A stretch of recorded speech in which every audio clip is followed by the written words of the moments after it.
चित्तौड़गढ़ लोकसभा क्षेत्र से कांग्रेस प्रत्याशी उदयलाल आंजना का जनसंपर्क जोरों पर है। एक ही दिन में दर्जनों गांव में जनसंपर्क कर लोगों से आशीर्वाद मांग रहे हैं। भोपाल सागर क्षेत्र के दौरे के दौरान आंजना से आगामी चुनाव को लेकर बातचीत की गई। इस दौरान उन्होंने बेबाकी से मोदी और भजन लाल सरकार पर जमकर निशाना साधा। पूर्व सांसद आंजना ने प्रधानमंत्री मोदी की गारंटी पर कहा कि मोदी द्वारा नित नई गारंटी दी जा रही है।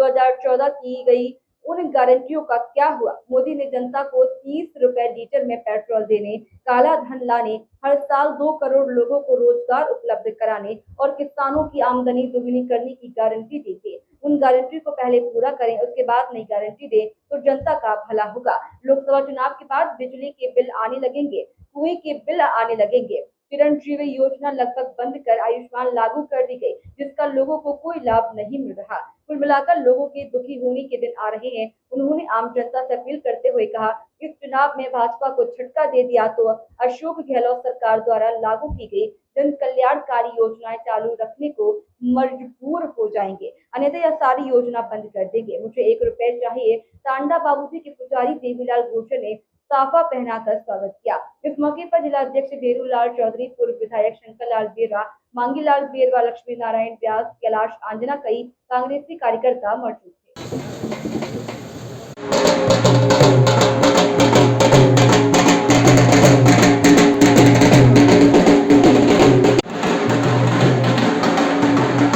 सबसे बड़े मुद्दे मोदी जी की गारंटी।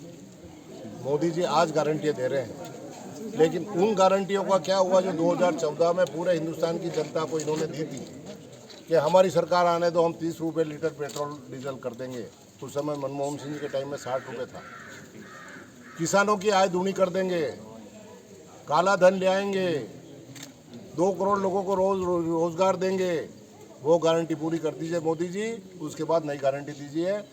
ये जनता अब आग की गारंटी मानने वाली नहीं है। अब तो कांग्रेस सरकार की जो गारंटी थी, अशोक गहलोत की जो गारंटी थी, वो मान रही है। और जो अशोक गहलोत ने सरकार के रूप में गारंटी दी है, उन गारंटियों को आप पूरा करिए। राज चला जाता, हाकिम चला जाता, लेकिन हुकुम नहीं जाता है।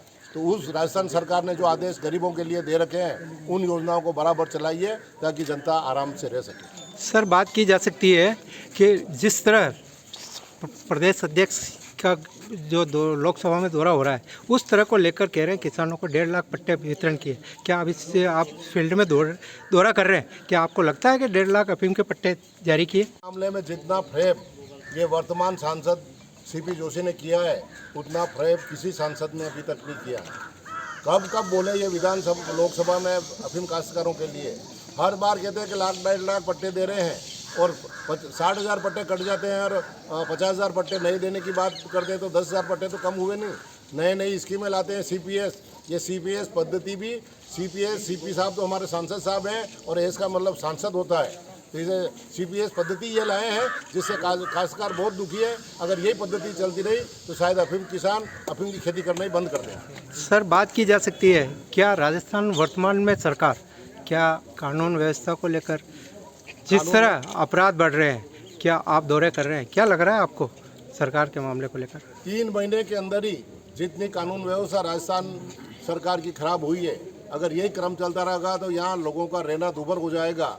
रोज़ अखबारों में पढ़ते हैं बलात्कार हो रहे हैं, हत्याएं हो रही है, ट्रकों से कुचले जा रहे हैं लोग, रेती माफिया काम कर रहे हैं। ये क्या तमाशा रहा है? ये क्या कोई कानून व्यवस्था हुई क्या? क्या सर माना जाए कि गहलोत सरकार के जन कल्याणकारी योजनाओं का आप अभी फील्ड में दौड़ रहे हैं, क्या वर्तमान सरकार जन कल्याणकारी योजनाओं को कहीं देखने को मिल रहा है? और जनता में निराशा है। मोदी जी के फोटो लगाए जा रहे हैं, लोग निराश होकर दौड़ रहे हैं। जब मैं बात उठाता हूँ तो एक दिन लोग निराश हो जाते हैं और मजाक करते हैं कि मोदी जी अभी से खाली थैले देने लग गए हैं। अगर उन थैलों में अशोक गहलोत तो कुछ भर के दे रहे थे, राशन का सामान सभी होता था, लेकिन ये खाली थैले अभी दे रहे हैं लोकसभा चुनाव से पहले। तो लोकसभा चुनाव के बाद इन योजनाओं का क्या होगा? आज खाली देने वाले लोग ये खाली थैले तक नहीं देने वाले बाद में, इसमें कोई दो राय नहीं है। बिजली के बिल आने लगेंगे, घर के बिजली के बिल आने लगेंगे, कुएं के बिजली के बिल आने लगेंगे। मुख्यमंत्री चिरंजीवी योजना इन्होंने लगभग बंद ही कर दी है। आयुष्मान योजना उसकी जगह लागू कर दी है। तो लोगों के दुखी होने के दिन आ रहे हैं। इसलिए जनता अगर झटका दे दिया तो इनकी अकल ठिकाने रहेगी और निसंदेह कांग्रेस सरकार की सब योजनाएं चालू रखने पर मजबूर हो जाएंगे अगर जनता ने साथ दिया तो।